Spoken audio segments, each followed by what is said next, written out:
Այս պատգամը ծնվեց ոչ թե գրասեղանի մոտ, այլ կյանքի ճանապարհին, ցավի, հիշողության, հավատքի և սթափեցնող հարցերի մեջ։ Այն ծնվեց մարմնական ցավի և հոգևոր արթնության հատման կետում, երկխոսության մեջ, որը կամաց դարձավ մենախոսություն, իսկ հետո վկայություն։ Այստեղ հավաքված խոսքերը նպատակ չունեն որևէ մեկին շոյելու կամ հարմարավետություն ստեղծելու։ Դրանք ծնվել են իրական կյանքից, այնտեղ, որտեղ հավատքը փորձության մեջ է, խաչը իրական, իսկ ընտրությունները վճռորոշ։ Սա վկայություն է նրանց մասին, ովքեր անցան, բայց չավարտվեցին, և նրանց մասին, ովքեր այսօր ապրում են վտանգի մեջ, պարզապես գոյություն ունենալով։ Այս պատգամը չի գրվել դատելու համար, այլ սթափեցնելու, ոչ թե մեղադրելու, այլ հիշեցնելու, որովհետև հավատքը ժառանգություն չէ, որը պահվում է թանգարանում, այլ կրակ է, որը պետք է փոխանցվի կենդանի ձեռքերով։ Մարդը կարող է շնչել, քայլել, աշխատել, խոսել և այդ ամենի հետ միասին չապրել։ Որովհետև կյանքը միայն կենսաբանական գործընթաց չէ, կյանքը հարաբերություն է։ Ապրել նշանակում է լինել Աստծո հետ։ Երբ այդ հարաբերությունը բացակայում է, մնում է միայն գոյությունը, դատարկ, ծանր և անպտուղ։ Սուրբ Գիրքը շատ հստակ է այս հարցում։ Քրիստոսը չի ասում «սա է գոյությունը», այլ ասում է «սա է կյանքը, ճանաչել Աստծուն և նրա ուղարկած Հիսուս Քրիստոսին»։ Այնտեղ կյանքը չափվում է ոչ թե օրացույցով, այլ մտերմությամբ։ Դժոխքում էլ գոյություն ունեն։ Այնտեղ կա գիտակցություն, հիշողություն, շարունակություն, բայց չկա կյանք, որովհետև չկա Աստծո ներկայություն։ Այդ պատճառով էլ Սուրբ Գիրքը խոսում է երկրորդ մահվան մասին, ոչ թե որպես անհետացում, այլ որպես Աստծուց հավիտենական կտրված գոյություն։ Հարցը երբեք չի եղել, քանի տարի գոյություն ունեցար։ Հարցը միշտ սա է լինելու՝ ում հետ ապրեցիր։ Կան մարդիկ, որոնք անցյալ են դառնում, որովհետև մահանում են, և կան մարդիկ, որոնք անցյալ են դառնում, որովհետև դադարել են ապրել։ Նրանք, ովքեր հավատքի ճանապարհը անցան խաչով, բանտով, նվաստացմամբ, լացով ու մերժումով, անցան ժամանակի սահմանը, բայց չանցան պատմության լուսանցք։ Նրանց կյանքը փակվեց, բայց նրանց վկայությունը մնաց բաց։ Իսկ մենք ապրում ենք, բայց արդյոք շարունակում ենք։ Կան մարդիկ, որոնք անցյալ են դառնում ժամանակի մեջ, բայց ոչ կյանքի։ Նրանց տարիները ավարտվում են, բայց ճանապարհը ոչ։ Նրանց ձայնը լռում է, բայց վկայությունը շարունակում է խոսել, երբեմն ավելի բարձր, քան կենդանի խոսքը։ Ավարտված է այն, ինչ այլևս պտուղ չի տալիս, իսկ նրանք, ովքեր ապրել են Աստծո հետ, նույնիսկ մահից հետո շարունակում են պտուղ տալ։ Նրանց կյանքը չի փակվում կենսագրությամբ։ Այն բացվում է ուրիշների խղճի մեջ, ուրիշների ընտրությունների մեջ, ուրիշների հավատքի մեջ։ Այդպիսի մարդիկ հաճախ իրենց վերջում թվում են պարտված։ Նրանք գուցե չեն մտնում քանան, չեն տեսնում իրենց աշխատանքի պտուղը, չեն լսում ծափահարություններ, բայց Աստծո հաշվարկը չի համընկնում մարդկային հաշվարկի հետ։ Այն, ինչ մարդկանց աչքում ավարտ է թվում, Աստծո ձեռքում դառնում է անցում։ Այդ պատճառով է, որ հավատքի պատմությունը չի գրվում հաջողություններով, այլ հավատարմությամբ։ Ոչ նրանով, թե որքան բան ձեռք բերվեց, այլ նրանով, թե ինչը չվաճառվեց։ Ոչ նրանով, թե որքան երկար ապրեցին, այլ նրանով, թե ինչպես ապրեցին։ Նրանք դարձան անցյալ, բայց ոչ ավարտված։ Եվ հենց այդ պատճառով էլ նրանց անցյալը շարունակում է ներխուժել մեր ներկան, ոչ թե որպես հուշ, այլ որպես չափանիշ։ Անլուրջ հավատացյալը հավատքը պահում է այնպես, ինչպես պահում են տոնական հագուստը, միայն հատուկ օրերի համար։ Նրա հավատքը չի խանգարում իր հարմարություններին, չի վիճում իր սովորությունների հետ, չի պահանջում զոհաբերություն։ Նա ասում է Աստված սեր է, բայց խուսափում է այն սիրուց, որը զոհ է պահանջում։ Նա ասում է ես հավատում եմ, բայց այդ հավատը չի երևում իր ընտրությունների մեջ, չի լսվում իր խոսքերի մեջ, չի զգացվում իր վերաբերմունքի մեջ։ Նա խաչ չի վերցնում, նա խաչից զարդ է սարքում։ Նման հավատքը աղմուկ է առանց խորության, կրոնական բառապաշար առանց վերածննդի, կրակ առանց ջերմության։ իսկ նվիրված քրիստոնյան հավատք չի խաղում, նա հավատի մեջ ապրում է։ Նրա համար հավատը չի սկսվում եկեղեցու դռնից և չի ավարտվում նյութական օրհնությամբ։ Նա գիտի, որ եթե Քրիստոսի հետ ես, ապա ինչ-որ բան պիտի մեռնի քո մեջ, որպեսզի մի ուրիշ բան կենդանանա։ Նա վերցնում է խաչը, որովհետև ոչ թե խաչը հաճելի է, այլ որովհետև ճշմարիտ է։ Նա չի փնտրում տառապանքը, բայց երբ այն գալիս է հավատի համար, նա չի փախչում։ Այս մարդիկ չեն տառապում հերոս դառնալու համար։ Նրանք պարզապես չգիտեին, թե ինչ է նշանակում դավաճանել ճշմարտությանը։ Անլուրջ հավատացյալը նման է այն մարդկանց, որոնք դուրս եկան Եգիպտոսից, բայց Եգիպտոսը դուրս չեկավ իրենց սրտից։ Նրանք ճանապարհին էին, բայց նայում էին հետ։ Նվիրված հավատացյալը նման է նրանց, որոնք անապատում նախընտրեցին Աստծո խոստումը, քանի որ վստահ էին, որ նույնիսկ եթե չտեսնեն վերջը, միևնույն է, ճանապարհը ճիշտ է։ Նրանք ապրեցին հավատով,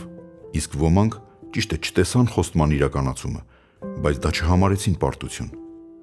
Քրիստոսի հետևից գնալը երբեք չի ներկայացվել որպես հարմար ճանապարհ։ Սա այն ճշմարտություններից է, որ բոլորը գիտեն, բայց քչերն են ուզում կանգ առնել դրա առաջ։ Քրիստոսը չասաց, ով իմ ետևից գա, կգտնի ապահովություն, կայունություն և հանգիստ։ Նա ասաց, ով իմ հետևից գա, թող իր անձը ուրանա, իր խաչը վերցնի և հետևի ինձ։ Այս խոսքերի մեջ չկա բացատրություն, չկա մեղմացում, չկա փոխզիջում,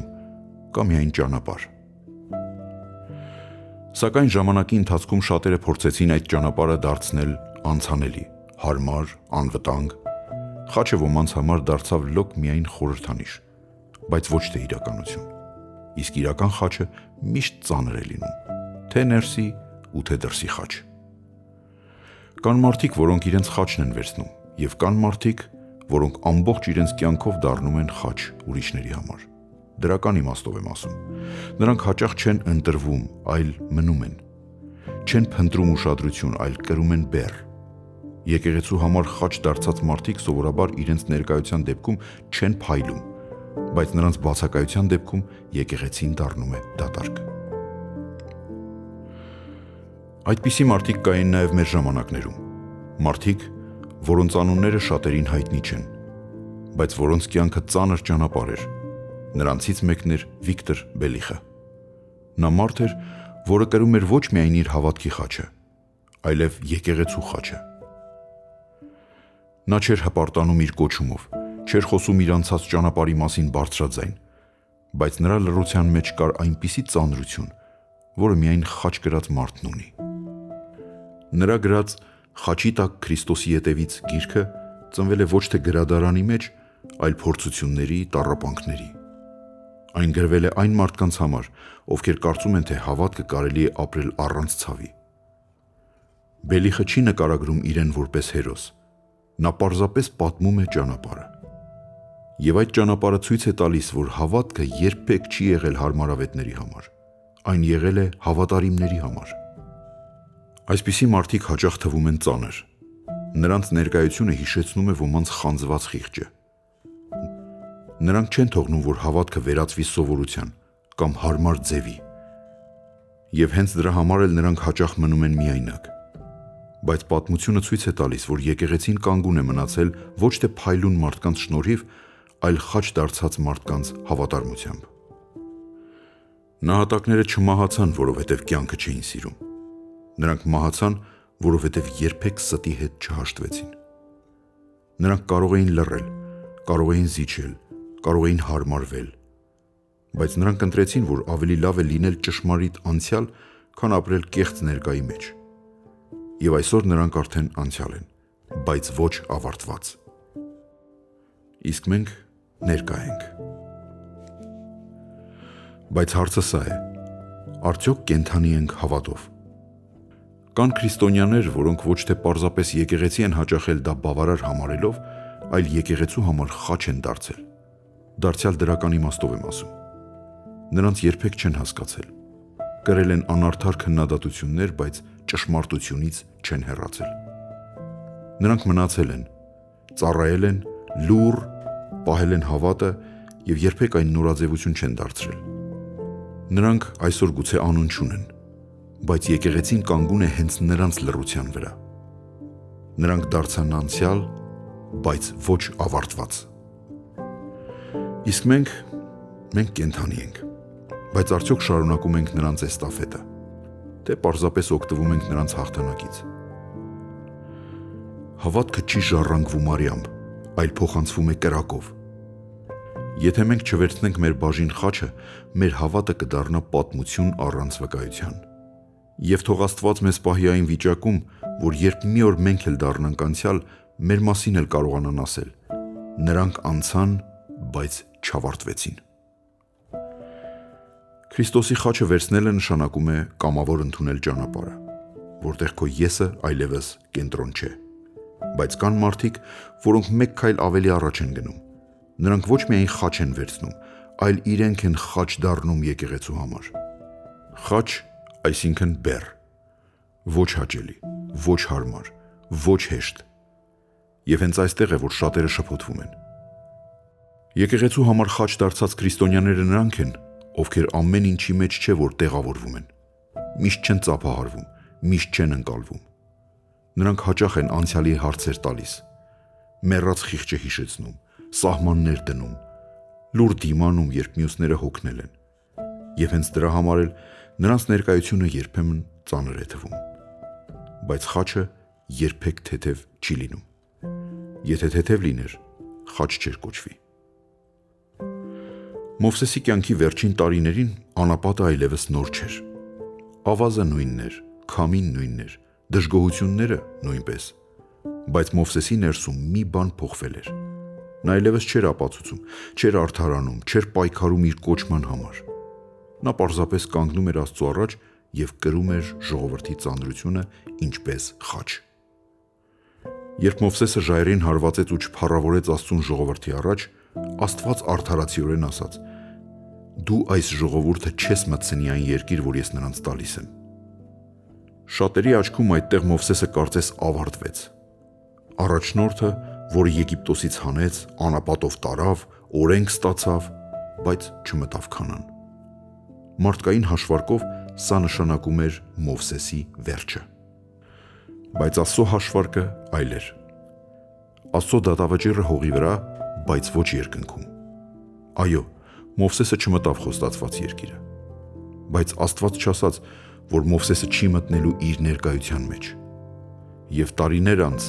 երբ Քրիստոսը այլակերպության լեռան վրա էր, ում հետ էր նա խոսում։ Եվ ահա Մովսեսը և Եղիան երևացին նրան, խոսելով նրա հետ։ Մարդիկ ասացին. Մովսեսը վերջացավ։ Բայց Աստված ասաց. Մովսեսը պատրաստ է խոսելու իմ որդու հետ։ Նա չմտավ Քանան, բայց մտավ փառքի խորհուրդը։ Նա դարձավ անցյալ պատմության մեջ, բայց ոչ ավարտված Աստծո ծրագրում։ Իսկ հիմա խոսենք Կորխի ու նրա հետևորդների մասին։ Կորխը, Դաթանը, Աբիրոնը չէին համբերում Մովսեսի խաչին։ Նրանք ասում էին. «Դուք ձեզ շատ եք բարձրացնում, ամբողջ ժողովը սուրբ է»։ Սա շատ ժամանակակից խոսք է նաև մեր օրերում։ Ուզում են հավասարություն առանց կոչման, իշխանություն առանց հնազանդության, սրբություն առանց խաչի։ Բայց Սուրբ Գիրքը ասում է. երկիրը բացեց իր բերանը և կուլ տվեց նրանց։ Մովսեսը խոսում էր Աստծո որդու հետ, իսկ ում հետ խոսեցին Կորխն ու իր հետևորդները։ Նրանց ձայնը խլացավ երկրի ընդերքում, իսկ Մովսեսի ձայնը հնչեց փառքի լեռան վրա։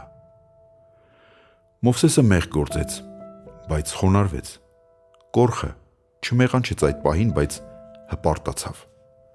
Մովսեսը խաչ կրեց ժողովրդի համար, Կորխը վիճեց իշխանության համար։ Թվաց, թե Մովսեսը պարտվեց ու թվաց, թե Կորխը հաղթում է։ Մովսեսը չմտավ Քանան, Կորխը իր հետևորդների հետ մտավ երկրի փորը։ Մովսեսը խոսում էր Քրիստոսի հետ, Կորխը լռեց հավիտյան։ Սա սթափեցնող ճշմարտություն է։ Անլուրջ հավատացյալը շտապում է դատել. նա, ով չմտավ Քանան, ուրեմն պարտվեց։ Նվիրված հավատացյալը սպասում է Աստծո դատին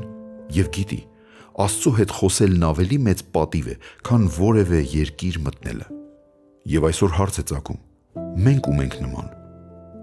Նրանց, ովքեր պատրաստ են խաչ կրել ու նույնիսկ չմտնել, բայց մնալ Աստծո ծրագրում, թե նրանց, ովքեր ուզում են խոսել, վիճել, ապացուցել, բայց վերջում չունենալ խոսակից։ Որովհետև վերջում բոլորս կխոսենք ինչ-որ մեկի հետ, կամ Քրիստոսի փառքի մեջ, կամ մեր լռության, դատաստանի։ Մովսեսը դարձավ անցյալ, բայց ոչ ավարտված։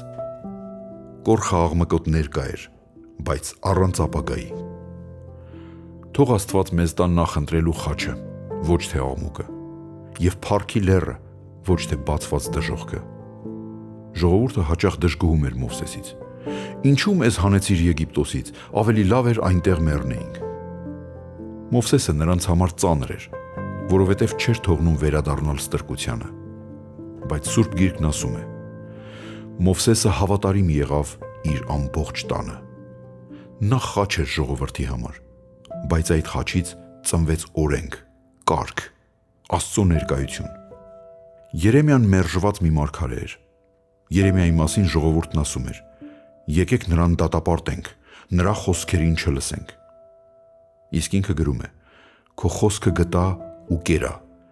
և քո խոսքը եղավ ինձ ուրախություն և սրտի ցնծություն»։ Ինչպես Մովսեսը կրեց ժողովրդի ծանրությունը անապատում, այնպես էլ Երեմիան կրեց Իսրայելի հոգևոր ծանրությունը իր սրտի վրա։ Երկուսն էլ կանգնած էին Աստծո և ժողովրդի միջև, և երկուսն էլ զգացին նույն ցավը։ Ժողովուրդը չէր ուզում լսել Աստծուն։ Մովսեսը հոգնեց այն ժողովրդից, որի համար օր ու գիշեր աղաչում էր Տիրոջը։ Երբ ժողովուրդը մեղանչեց, Մովսեսը կանգնեց միջնորդի տեղում և ասաց Տիրոջը. «Բայց հիմա, եթե նրանց մեղքը ներես, ներիր, իսկ եթե ոչ, խնդրում եմ, ջնջիր ինձ քո գրքից, որ գրել ես»։ Սա Մովսեսի խաչն էր, ոչ թե թշնամիների, այլ իր իսկ ժողովրդի պատճառով։ Նա պատրաստ էր կորցնել ամեն ինչ, միայն թե ժողովուրդը ապրեր։ Եվ Տերը պատասխանեց նրան ոչ թե մերժումով, այլ ծանր հանձնարարությամբ. «Գնա, առաջնորդիր ժողովրդին այն տեղը, որի մասին ես ասել եմ քեզ»։ Եվ հետո դու պիտի առաջնորդես այս ժողովրդին և տանես այն երկիրը, որի մասին երդվել եմ։ Մովսեսի ուսերին դրվեց ժողովրդի ամբողջ ծանրությունը։ Նա խնամեց առաջնորդեց և տարավ նրանց մինչև ավետյաց երկրի սահմանները, բայց ինքը չմտավ այնտեղ։ Սա էլ ժողովրդի ապերախտ խաչը եղավ նրա ուսերին։ Նույն խաչի մյուս կողմում կանգնած էր Երեմիան։ Ժողովուրդը նրա մասին ասում էր. «Եկեք նրան դատապարտենք, նրա խոսքերին չլսենք»։ Երեմիան խոսում էր, որովհետև Աստված էր խոսում, բայց ժողովուրդը չէր ուզում լսել։ Նրան հալածեցին, ծեծեցին, բանտարկեցին, ցեխով լի փոս գցեցին, և հոգնածության ու հուսահատության խորքում նա աղաղակեց Տիրոջը. «Ես ասացի, չեմ հիշելու նրան և նրա անունով այլևս չեմ խոսելու»։ Սա մարգարեի խաչն էր, ներքին կոտրում, լռելու ցանկություն, հուսահատություն, բայց նույն խոսքի շարունակությունը ասում է. «Բայց իմ սրտում այն եղավ ինչպես փակված կրակ իմ ոսկորների մեջ, ես ջանում էի դիմանալ, բայց չկարողացա»։ Եվ այդ պատճառով նա կարողացավ ասել. «Քո խոսքը գտա ու կերա, և քո խոսքը եղավ ինձ ուրախություն և սրտի ցնծություն»։ Այնինչ ժողովուրդը մերժում էր, մարգարեն ընդունում էր իր ներսում։ Մովսեսը հոգնեց ճանապարհից, Երեմիան խոսքից, բայց երկուսն էլ չթողեցին իրենց կոչումը։ Մովսեսի ճանապարհը չավարտվեց ավետյաց երկրում։ Երեմիայի ծառայությունը չավարտվեց ժողովրդի ընդունմամբ։ Սակայն երկուսն էլ ավարտեցին իրենց ընթացքը Աստծո հավատարմության մեջ։ Եվ այդ պատճառով նրանք չդարձան մոռացված անցյալ, այլ կենդանի վկայություն։ Պողոսը եկեղեցիներին եղավ ծանր խաչ, բայց փրկարար։ Քանի որ կարծում եմ, որ Պողոսի նամակները ծանր են և զորավոր։ Այո, ծանր էին, բայց նույն Պողոսն ասում է. «Կրկին երկունքի ցավերի մեջ եմ, մինչև որ Քրիստոսը ձեր մեջ կերպարանավորվի»։ Սա խաչ դարձած Հովվի խոսք է, ոչ հաճելի, բայց փրկարար։ Պողոսը սիրո մարդ էր, բայց նաև ծանր մարդ։ Նա գրում էր նամակներ, որոնք չէին շոյում եկեղեցիներին, այլ ուղղում։ Նա չէր թողնում եկեղեցիներին քնել հարմարավետության մեջ։ Նրան սիրում էին, բայց նաև վախենում էին նրանից։ Նա խաչ դարձավ եկեղեցիների համար, բայց նրա կյանքից ծնվեցին հավատի ամենափայլուն պտուղները։ Պողոս առաքյալը չէր խոսում խաչի մասին որպես գաղափար։ Նա այն կրում էր իր մարմնի վրա։ Բավ է ինձ հալածեն, քանի որ ես իմ վրա կրում եմ Տեր Հիսուսի վերքերը։ Սա հաղթական խոսք չէր, սա մարդու խոսք էր, ով գիտեր, թե ինչ արժե ճշմարտությանը հավատարիմ մնալը։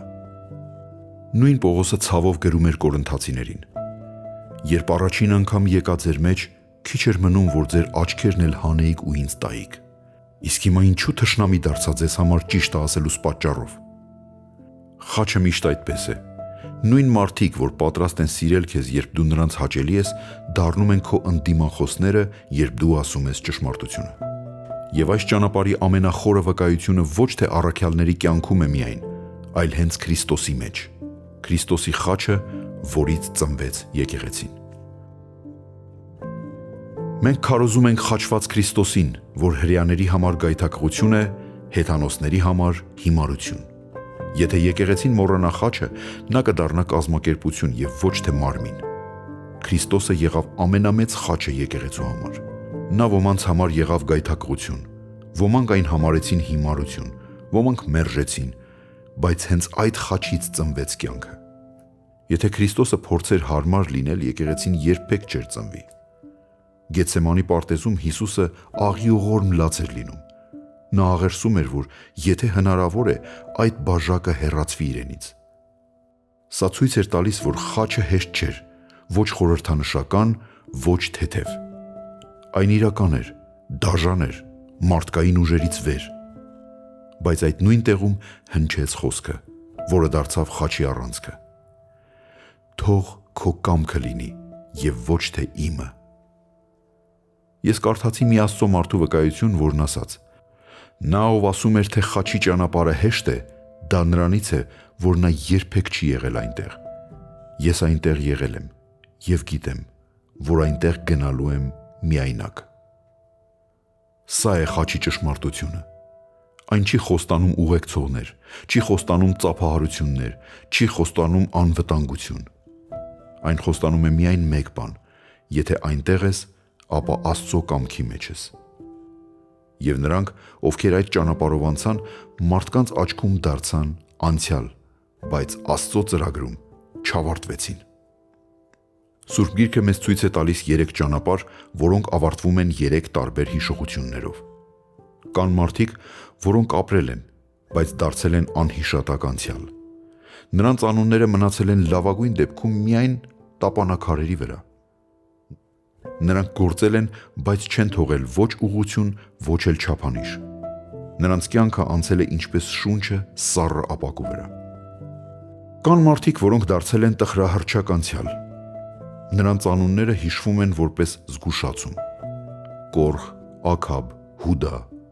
Նրանց մասին հիշելիս մարդը կանգ է առնում, ոչ թե ոգևորվում։ Նրանք ապացույց են այն բանի, որ հնարավոր է մոտ լինել ճշմարտությանը եւ նրան դավաճանել։ Եվ կան մարդիկ, որոնք դարձել են փառավոր անցյալ։ Աբրահամ, Մովսես, Դավիթ, առաքյալները, նահատակները։ Նրանք մեռան, բայց չավարտվեցին։ Նրանց կյանքը շարունակվեց ուրիշների հավատի մեջ։ Աշխարհը նրանց արժանի չէր, բայց աշխարհը նրանցով է կանգուն։ Մի օր բոլորս անցյալ ենք դառնալու։ Հարցը սա է, ինչպիսի անցյալ։ Կարելի է ապրել երկար տարիներ, ընտանիք, ունեցված, հաջողություններ ունենալ, բայց չունենալ կյանք, որովհետև կյանքը չափվում է ոչ թե տարիներով, այլ Աստծո հետ ունեցած հաղորդակցությամբ։ Երբ այն բացակայում է, տարիները կուտակվում են, բայց կյանք չի ծնվում։ Այս նույն ծանր ճշմարտությունն է հնչում Քրիստոսի խոսքում Հուդայի մասին։ Երանի այդ մարդուն, եթե չծնվեր։ Ոչ թե որովհետև կյանքը անարժեք է, այլ որովհետև Հուդայի ընտրության վերջը այնքան ողբերգական էր, որ այն հակասում էր հենց իր ստեղծման իմաստին։ Քրիստոսն այստեղ չի անիծում Հուդային, այլ բացահայտում ճանապարհի ողբերգական ավարտը։ Սա գրված է կենդանի մարդկանց համար, որպես վերջին նախազգուշացում, որ մարդը չշփոթի գոյությունը կյանքի հետ, որովհետև կարելի է ապրել երկար եւ մահանալ դատարկ, եւ կարելի է ապրել կարճ, բայց թողնել կյանք, որը շարունակվում է ուրիշների մեջ։ Ինչու չեն սիրվում ճշմարիտ խոսող մարդիկ, քանի որ չեն թողնում, որ եկեղեցին վերածվի սովորության կամ հավատքը ձևի։ Նրանք միշտ հիշեցնում են, որ հավատը խաչ ունի, եւ խաչը միշտ հակառակ է փափկասիրության հոսանքին։ Նրանք կանաչ ծառի վրա աճած պտուղներ են, որ փայլում են արևի տակ, բայց ոչ բոլորն են պատրաստ այդ պտուղը համտեսել։ Շատերն այսօր ուզում են տեսնել եկեղեցի առանց խաչի, հավատք առանց բեռի, Քրիստոս առանց Գողգոթայի։ Բայց պատմությունը ցույց է տալիս, եկեղեցին կանգուն է մնացել ոչ թե հարմար մարդկանց շնորհիվ, այլ խաչ դարձած մարդկանց։ Քրիստոսի խաչը վերցրածները քայլում են Քրիստոսի հետևից։ Եկեղեցուն խաչ դարձածները թույլ չեն տալիս, որ եկեղեցին շեղվի ճշմարտությունից։ Նրանք անցյալ դարձան, բայց ոչ ավարտված։ Նրանց պտուղները դեռ փայլում են կանաչ ծառի վրա եւ հարցը այսօր սա է. արդյոք մենք պատրաստ ենք ոչ միայն պտուղ ուտել, այլ նաեւ կրել ծառի ծանրությունը։ Քրիստոսը երբեք հավատքը չի ներկայացրել որպես հարմար ճանապարհ։ Եթե մեկը կամենում է իմ ետևից գալ, թող իր անձը ուրանա, իր խաչը վերցնի եւ ինձ հետևի։ Խաչ վերցնելը ընտրություն է եւ ոչ թե պատահականություն։ Սա վերաբերում է նրանց, ովքեր գիտակցաբար ընտրեցին ճանապարհ, որը չէր խոստանում հարմարավետություն, այլ խոստանում էր ներկայություն Քրիստոսի հետ։ Նրանք անցան, բայց խաչը չթողեցին ճանապարհին։ Այդ պատճառով էլ նրանք անցյալ են, բայց ոչ ավարտված։ Պողոս առաքյալը եկեղեցու մասին շատ ծանր, բայց ճշմարիտ խոսք է ասում, որովհետև ինձ այնպես է թվում, թե Աստված մեզ առաքյալներիս հետինների դասին կարգեց մահապարտների պես, քանի որ տեսարան դարձանք աշխարհին եւ հրեշտակներին եւ մարդկանց։ Մենք Քրիստոսի համար հիմար համարվեցինք, իսկ դուք իմաստուն Քրիստոսով։ Մենք տկար, իսկ դուք զորավոր։ Դուք փառավորված, իսկ մենք անարգված։ Մինչև օրս մնում ենք քաղցած, ծարավ, մերկ, ծեծվում ենք եւ աստանդական շրջում, եւ վաստակում ենք մեր ձեռքերով աշխատելով։ Մեզ զրպարտում են, իսկ մենք օրհնում ենք, հալածում են, դիմանում ենք, վարկաբեկում են, մենք մխիթարում ենք, աշխարհի համար աղբ ենք դարձել մինչև այժմ բոլորից անարգված լինելով։ Եկեղեցու համար դարձան ծանր ներկայություն, բայց հենց այդ ծանրությունից ծնվեց մաքրություն։ Նահատակները որպես հավատքի հերոսներ։ Մյուսներն էլ ենթարկվեցին նախատինքների ու գանահարությունների,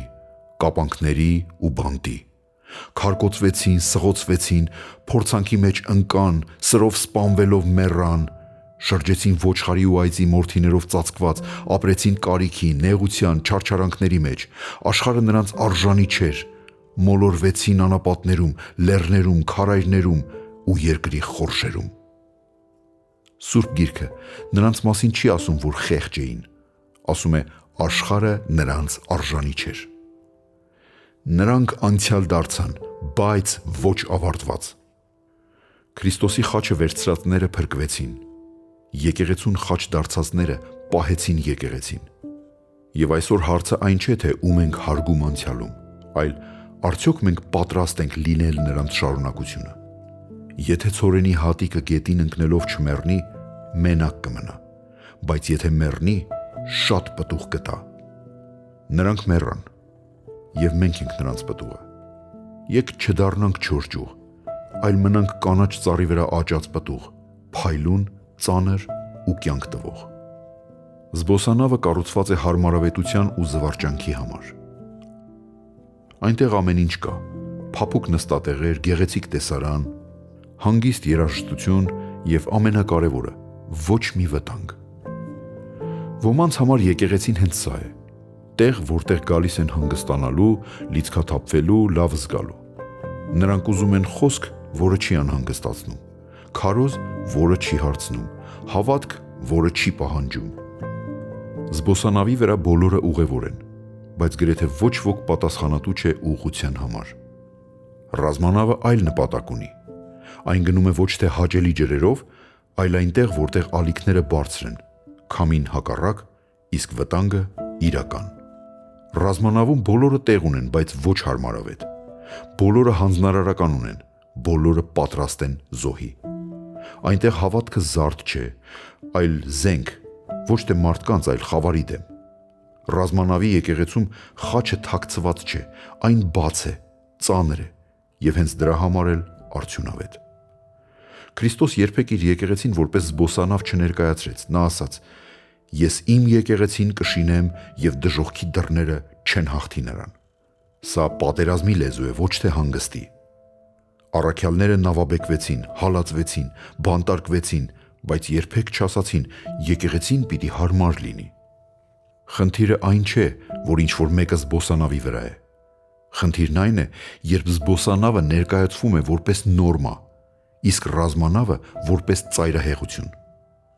Բայց պատմությունը ցույց է տալիս, որ եկեղեցին ապրեց, աճեց եւ հաղթեց ոչ թե զբոսանավերով, այլ ռազմանավերով։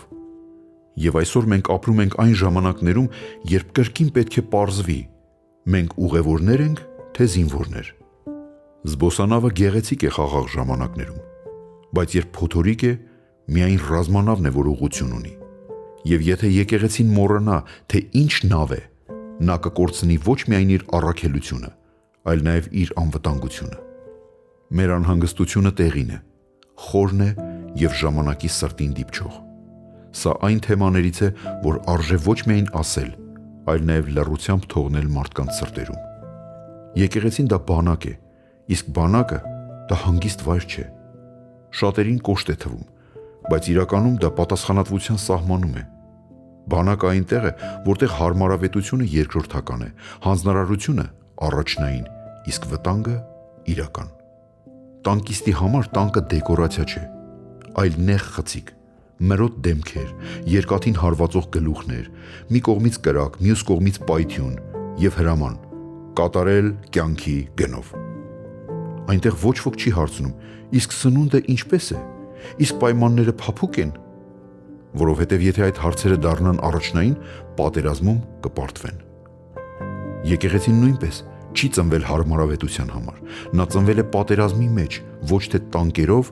այլ խաչով։ Առաքյալները չունեին կարգավորված օրակարգ, կայուն եկամուտ, անվտանգ միջավայր։ Նրանք գիտեին միայն սա՝ հանձնարարությունը պետք է կատարվի։ Եվ ինչպես տանկիստը չի ասում «ես նեղ տեղում եմ, ես դուրս եմ գալիս», այնպես էլ նվիրված քրիստոնյան չի ասում «ես նեղված եմ, հեռանում եմ»։ Այստեղ է, որ պարզվում է ով է եկել հանգստանալու եւ ով է եկել ծառայելու։ Զբոսանավում մարդը սպառող է, ռազմանավում մարդը պատասխանատու է։ Եվ ցավալին այն չէ, որ կան մարդիկ, ովքեր զբոսանավ են ուզում։ Ցավալին այն է, երբ պատերազմի ժամանակ զբոսանավ են պահանջում։ Պատերազմի ժամանակ ոչ ոք չէր խաղում հերոսություն։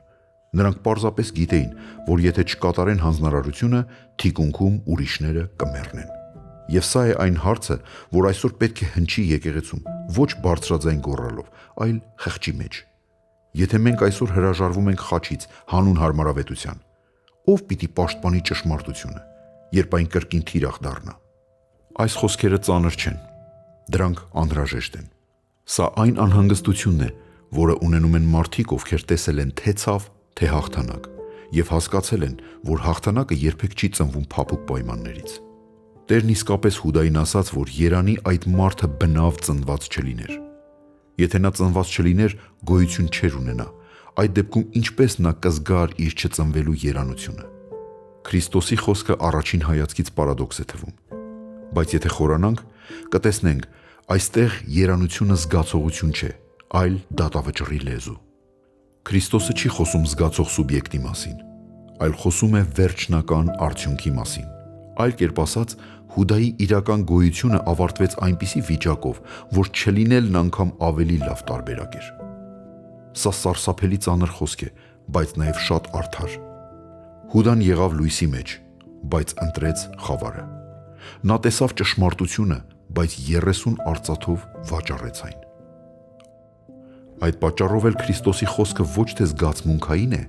այլ դատական։ Այդ ճանապարհը այնպիսին է, որ ավելի լավ էր ընդհանրապես չմտնել կյանքի մեջ, քան այդպես դուրս գալ նրանից։ Այս խոսքը գրվել է ոչ միայն Հուդայի համար, այլ նաև մեզ համար։ որպեսզի ոչ ոք չմտածի, թե մոտ լինելը բավարար է, ծառայությունը մեզ պաշտպանում է, ընտրությունը կարևոր չէ եւ նշանակություն չունի։ Հուդան ապացույցն է, որ մարդը կարող է ունենալ ամեն ինչ եւ կորցնել ամենակարևորը։ Չծնվելը երանություն չէր, բայց այն ավարտը, որ Հուդան ունեցավ, նույնիսկ գոյությունից զուրկ լինելը դարձնում է ավելի նախընտրելի։ Սա չի ասում, որ Աստված չպետք է ստեղծեր Հուդային։ Սա ասում է, որ մարդու ազատ ընտրությունը կարող է կյանքը տանել այնպիսի վերջի, որ այն հակասում է հենց իր ստեղծման իմաստին։ Եվ սա է սթափեցնող հարցը մեզ համար։ Ոչ թե ծնվել եմ, թե ոչ, այլ ինչ ավարտ եմ պատրաստում իմ ծնված կյանքի համար։ Ոմանք ապրում են, բայց դառնում են անհիշատակ անցյալ։ Ոմանք ապրում են ու դառնում են տխրահռչակ անցյալ։ Իսկ ոմանք մեռնում են, բայց մնում են փառավոր եւ ոչ ավարտված։ Քանի դեռ մարդը կենդանի է, այս խոսքը դատավճիռ չէ, այլ վերջին նախազգուշացում։ Գոյություն ունենալը դեռ ապրելը չէ։ Գոյություն ունեն բոլորը, բայց ապրում են ոչ բոլորը։ Մարդը կարող է շնչել, քայլել, խոսել, գործել, բայց չապրել։ Որովհետև կյանքը կենսաբանական երևույթ չէ միայն։ Կյանքը հաղորդակցություն է Աստծո հետ։ Սա է հավիտենական կյանքը, որ ճանաչեն քեզ, միակ ճշմարիտ Աստծուն եւ Հիսուս Քրիստոսին, որ դու ուղարկեցիր։ Այստեղ Քրիստոսը չի ասում սա է գոյությունը, այլ ասում է ես եմ կյանքը։ Դժոխքում գոյություն կա, բայց այնտեղ կյանք չկա։ Սա շատ սթափեցնող ճշմարտություն է եւ հաճախ մարդիկ չեն ուզում այն լսել։ Դժոխքը ոչ թե գոյություն չունենալն է, այլ կյանքից զրկված գոյությունը։ Այնտեղ կա գիտակցություն, կա հիշողություն, կա շարունակություն, բայց չկա Աստծո ներկայությունը, չկա լույս, չկա կյանք։ Այդ պատճառով էլ այն կոչվում է երկրորդ մահ։ Այսինքն, մարդը կարող է գոյություն ունենալ, բայց լինել մեռած, Աստծուց կտրված լինելու պատճառով։ Քրիստոս ասաց Նիկոդեմոսին. Եթե մեկը վերևից չծնվի, չի կարող տեսնել Աստծո արքայությունը։ Ոմանք ծնվում են մարմնապես, հետո ծնվում են հոգեպես։ Նրանք երկու անգամ են ծնվում, բայց մի անգամ ապրում իրական կյանքով, Աստծո հետ։ Եվ այդ կյանքը մահվամբ չի ավարտվում։ Բայց կան նաև նրանք, ովքեր ծնվում են միայն մարմնապես եւ երբեք վերստին չեն ծնվում։ Նրանք ապրում են թվացյալ կյանքով, բայց իրականում մնում են միայն գոյության մակարդակում։ Եվ նրանց սպասում է առաջին մահ մարմնի, երկրորդ մահ Աստծուց հավիտյան բաժանում։ Ով հաղթի, երկրորդ մահը նրան չի վնասի։ Սա սարսափեցնելու համար չի գրված, այլ արթնացնելու։ Ժողովողն ասում է. վիժվածը նրանից լավ է։ Ոչ թե որովհետև ծնվելը լավ չէ, այլ որովհետև ապրած, բայց չապրած կյանքը ողբերգություն է։ Մարդը չի դատվում այն բանի համար, որ ծնվել է, այլ այն բանի համար, թե ինչ կյանք է ապրել իր ծնված լինելով։ Որովհետև ոմանք ապրում են, բայց մեռած են, ոմանք մեռնում են, բայց կենդանի են։ Եվ վերջում հարցը նրանում չէ, թե քանի տարի ապրեցիր, այլ ում հետ ապրեցիր։ Քանի որ ապրելը գոյություն ունենալը չէ, ապրելը Աստծո հետ լինելն է։ Եվ նրանք, ովքեր դարձան անցյալ, բայց մնացին Աստծո հետ, ոչ թե ավարտվեցին, այլ սկսեցին։ Մի պատմություն էլ պատմեմ։ Լինում է մի թագավոր, անունը չեմ հիշում, որ իր արշավանքներից մեկում եւ հարձակումից առաջ երեկոյան ցանկանում է պատտվել թշնամու գերեզմանոցում քարերի վրա իմաստուն որևէ խոսք փնտրելու համար եւ հանդիպում է մի զարմանահրաշ բանի։ Մի քարի վրա գրված էր. գոյություն ունեցավ 70 տարի, բայց ապրեց 3 օր։ Մյուսինը, թե գոյություն ունեցավ 30 տարի եւ ապրեց 4 ամիս։ Իսկ մյուսինը գոյություն ունեցավ 40 տարի, չապրեց եւ ոչ մի օր։ Իսկ սա գոյություն ունեցավ 50 տարի եւ ապրեց իր ամբողջ կյանքը։ Թագավորը կանչել է տալիս այդ քաղաքի ծերերից մեկին եւ հարցնում, թե ինչ է նշանակում այս քարերի գրվածքները, եւ ծերունին պատասխանում է. Մեր գյուղում մենք ունենք մի սովորություն։ որ երբ մեկը մահանում է, հավաքվում ենք ամբողջ գյուղով եւ դատում այդ մարդուն, ելնելով իր գործած բարի գործերից եւ դրանք գումարում, որի արդյունքում որոշում նրա ապրած կյանքը իր բարիքի համապատասխան, իսկ մնացած տարիները համարում չապրած։ Այս մարդը ապրեց իր ամբողջ կյանքը, իսկ սա չապրեց եւ ոչ մի օր, քանի որ սրա կյանքում ոչ մի լավ գործ չկար, իսկ այս մյուսի կյանքում ոչ մի վատ գործ չկար։ Թագավորը լսեց ծերունու խոսքերը եւ երկար լռեց։ Ոչ զայրացավ, ոչ վիճեց, ոչ էլ հարցրեց ավելին։ Նա նայեց քարերին, ոչ որպես գերեզմանաքարերի, այլ որպես կյանքի հաշվետվությունների։ Այնտեղ գրված չէր, ով քանի պատերազմ հաղթեց, ով որքան հող գրավեց, ով ինչ փառք ունեցավ։ Գրված էր միայն ով ապրեց եւ ով պարզապես գոյություն ունեցավ։ Թագավորը շրջվեց, կանչեց զորքին եւ հրաման տվեց վերադառնալ։ Զինվորները զարմացած հարցրին. «Ինչու ով թագավոր, մենք դեռ չենք կռվել, թշնամին դեռ առջևում է»։ Թագավորը պատասխանեց մի խոսքով, որը ծանր էր, զրահից էլ ծանր. «Ես գնում եմ ապրելու, ոչ թե թագավոր լինելու, ոչ թե հաղթելու, ոչ թե իշխելու, այլ ապրելու»։ Որովհետև նա հասկացավ մի ճշմարտություն, որը շատերը հասկանում են կամ շատ ուշ, կամ երբեք։ Կարելի է 50, 60, 70 տարի գոյություն ունենալ եւ չապրել ոչ մի օր, եւ կարելի է կարճ ապրել, բայց թողնել մի կյանք, որ կշարունակվի ուրիշների մեջ։ Ապրելը գոյություն ունենալը չէ, ապրելը Աստծո հետ լինելն է։ Դժոխքում էլ գոյություն ունեն, բայց չեն ապրում,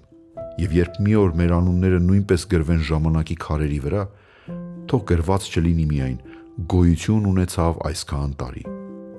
այլ գրված լինի ապրեց իր ամբողջ կյանքը, որովհետև նրանք, ովքեր ապրեցին Աստծո հետ, դարձան անցյալ, բայց ոչ ավարտված։ Նրանք շարունակվում են մեր խղճում, մեր հավատում, մեր ընտրությունների մեջ։ Մի օրինակ էլ գումարենք մեր պատգամին ու մոտենանք ավարտին։ Մի ռազմանավ փոթորկի մեջ, խավարի ու խառնաշփոթի մեջ ափ էր փնտրում, եւ հանկարծ մթության խորքից մի լույս է երևում, որը կարծես թե ուղիղ իրենց վրա էր գալիս։ Նավի հրամանատարը ռադիոկապով ասում է. «Ձեր նավը 10 աստիճան թեքեք դեպի հյուսիս»։ Պատասխանը գալիս է հստակ եւ հանգիստ. «Այդ դուք ձեր նավը 10 աստիճան թեքեք դեպի հյուսիս»։ Հրամանատարը զայրանում է, բարձրացնում է ձայնը եւ հրամայական խոսում. «Լսեք, ձեզ հետ խոսում է այսինչ ռազմանավի կապիտանը, թեքեք ձեր նավը 10 աստիճան դեպի հյուսիս, քանի դեռ ուշ չէ»։ Եվ վերջնական պատասխանը գալիս է առանց հույզերի, բայց լիակատար իշխանությամբ. «Ես նավ չեմ, որի մողությունը փոխեմ, ես Փարոսն եմ, այդ դուք փոխեք ձեր նավի ուղղությունը, քանի դեռ ուշ չէ»։ Այդ Փարոսը Քրիստոսն է, այդ լույսը Աստծո խոսքը։ Ահա թե որն է մեր օրերի ողբերգությունը։ Կան հավատացյալներ եւ ցավով պիտի ասենք նույնիսկ հովիվներ, որոնք չեն ուզում փոխել իրենց ուղղությունը, այլ ուզում են, որ Աստված փոխի իր խոսքը։ Մի քիչ մեղմի, մի քիչ հարմարեցնի, մի 10 աստիճան շեղվի։ Նրանք ուզում են, որ Փարոսը շարժվի, որ ճշմարտությունը զիջի, որ խաչը չխանգարի իրենց հարմարավետությանը։ Բայց Աստծո խոսքը չի բանակցում, խաչը չի վերաձևվում, ճշմարտությունը չի հարմարեցվում մարդու ցանկություններին։ Եթե նավը չփոխի իր ուղղությունը, այն անխուսափելիորեն կբախվի ժայռին։ Եվ այդ ժայռի մասին Քրիստոսն ինքը նախազգուշացրեց, ասելով. «Ով այս ժայռի վրա ընկնի, կփշրվի, եւ ում վրա որ այն ընկնի, կճզմի նրան»։ Սա ուղիղ խոսք է նրանց համար, ովքեր չեն ուզում Քրիստոսի խաչը, բայց ուզում են զբոսանավի հարմարավետություն, ովքեր չեն ուզում աշակերտություն, բայց ուզում են զվարճանքի ավետարան, ովքեր չեն ուզում մեռնել իրենց անձի համար, բայց ուզում են փրկություն առանց գնի։ Սակայն ավետարանը զվարճանքի ծրագիր չէ, խաչը դեկորացիա չէ, Քրիստոսը Փարոսն է, ոչ թե տարբերակներից մեկը։ Սա այլևս զգուշացում չէ, այլ դատավճռի նախաձայն։ Աստված չի կանչում իր Փարոսը տեղից շարժելու, նա կանչում է նավերին փոխելու իրենց ուղղությունը։ Բայց եթե մարդը եկեղեցին կամ հովիվը շարունակում է պահանջել, որ ճշմարտությունը հարմարվի իրեն, ապա նա արդեն ընտրություն է կատարել ոչ թե Քրիստոսի օգտին, այլ իր ճանապարհի։ Խաչը չի մեղմացվելու, խոսքը չի փոխվելու, փարոսը չի լռելու։ Եվ եթե նավը շարունակի գնալ նույն ուղղությամբ,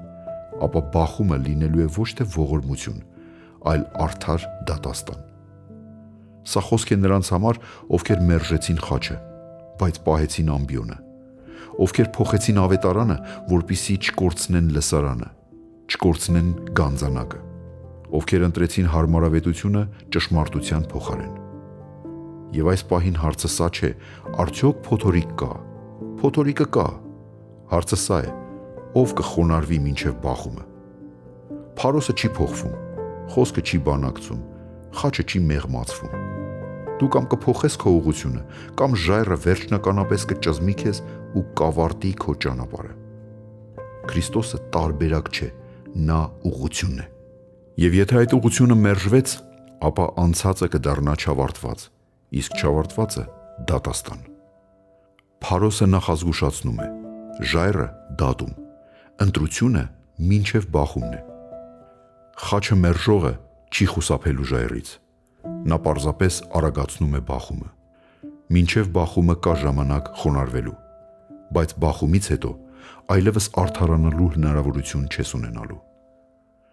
Փարոսը դեռ լույս է տալիս, բայց ժայռը երբեք չի նահանջում։